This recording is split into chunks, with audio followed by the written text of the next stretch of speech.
এবার সাউথ আফ্রিকার সমুদ্রের গভীরে মিলল পবিত্র আল কোরআন, যেখানে সূরা নূরের আয়াত সে সময় খোলা ছিল। কিন্তু এখানে কোরআন কিভাবে এলো? এর সাথে কি কোনো অতীত ঘটনা জড়িয়ে আছে? সমুদ্রের গভীরে সূরা নূরের আয়াত খোলা অবস্থায় পবিত্র কোরআন খুঁজে পাওয়া, তাও আবার অক্ষত অবস্থায়, এর মধ্যে কি কোনো মেসেজ লুকিয়ে আছে? আমরা জানি হযরত নূহ আলাইহিস সালামের সময় এক প্রবল প্লাবন হয়েছিল। দর্শক, গভীর বিশ্লেষণের পূর্বে জানিয়ে রাখি, এক ডুবুরি প্রথম এই কোরআনের সন্ধান দিয়েছিলেন। প্রতিদিনের মতো সকালবেলা সাউথ আফ্রিকার সমুদ্র গভীরে কিছু ডুবুরি তাদের কাজের জন্য সমুদ্রের তলদেশে রওনা করল। তাদের মাঝে একজন ছিলেন ল্যান্ড হেগরটি। তিনি একজন মুসলিম ও দক্ষ ডুবুরি। সব ডুবুরি যখন বিভিন্ন কাজে ব্যস্ত, তখন ল্যান্ড পৌঁছে গেলেন সমুদ্রের অনেক গভীরে, যেখানে সচরাচর কেউ যায় না। তার উদ্দেশ্য সেখানে যদি তিনি কিছু পান। সেই স্থানে পৌঁছে যাওয়ার পর ল্যান্ড লক্ষ্য করলেন সমুদ্র পাড়ের পাশে কিছু একটা দেখা যাচ্ছে। কোনো রত্ন বা অন্য কিছু চিন্তা করে এগোতে লাগলেন তিনি, কেননা সেটা থেকে কিছুটা আলোর বিচ্ছুরণ হচ্ছিল।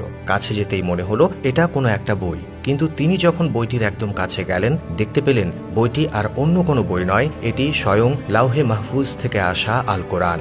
সুবহানাল্লাহ।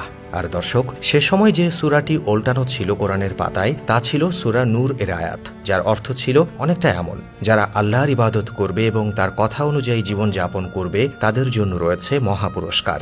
আর যারা আল্লাহর বিধানকে অস্বীকার করবে এবং তার দেখানো পথে চলবে না, তাদের জন্য রয়েছে কঠিন থেকে কঠিনতর শাস্তি। সুতরাং বোঝাই যাচ্ছে নূহ আলাইহিস সালামের সময়কালের কথা মনে করিয়ে দিচ্ছে। নূহ আলাইহিস সালাম প্রায় 1000 বছর আল্লাহর দাওয়াত দিয়েছিলেন সবাইকে, কিন্তু তার কওমের মানুষরা এতটাই অবাধ্য ছিল, তাদের কানে এই হেদায়েতের বাণী পৌঁছেনি। তাই তো নূহ আলাইহিস সালাম বাধ্য হয়ে আল্লাহর কাছে তাদের হেদায়েতের জন্য দোয়া করে যেতেন অনবরত। মহান আল্লাহ তাআলা তার বান্দাদের সুযোগ দেন, সুযোগ দিতেই থাকেন, ছাড় দিতে থাকেন, কিন্তু ছেড়ে দেন না। নূহ আলাইহিস সালামের বান্দাদেরও তিনি সুযোগ দিয়েছেন। তারা নূহ আলাইহিস সালামের কথাকে গ্রাহ্যই করত না। তারা তার ও আল্লাহর অবাধ্যতা করতেই ব্যস্ত সময় পার করত। এত কিছুর পর নূহ আলাইহিস সালাম আল্লাহর কাছে দোয়া করলেন তাদের শেষ করে দিতে। আর তখনই মহান আল্লাহ তাআলা নৌকা তৈরির আদেশ দিলেন।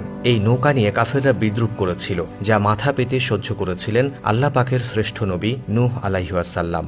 আর এরপরেই দুনিয়া জুড়ে নেমে আসে সর্বকালের সবচেয়ে ভয়ঙ্কর বন্যা, যাতে ডুবে গিয়েছিল বড় বড় সব পাহাড়। এমনকি নূহ আলাইহিস সালামের পুত্র স্ত্রীও সেদিন পানিতে ডুবে গিয়েছিল, কারণ তারাও ঈমান আনেনি আল্লাহর প্রতি। তারাও যোগ হয়েছিল অবিশ্বাসীদের তালিকায়। শুধু বেঁচে রইল তারাই যারা আল্লাহর ইবাদত ও আনুগত্য প্রকাশ করেছেন। অর্থাৎ যারা আল্লাহর অনুগত থাকবে তারাই কেবল পাবে মহান পুরস্কার, আর যারা আল্লাহর ইবাদত করবে না তাদের জন্য রয়েছে মহাশাস্তি। এই মেসেজ কি সেই ডুবুরির মাধ্যমে আবারও আল্লাহ তাআলা আমাদের মাঝে দিলেন? কি মনে হয় দর্শক? কমেন্টে জানাবেন। আজ এখানেই বিদায় চাইছি। এতক্ষণ সঙ্গে থাকার জন্য ধন্যবাদ।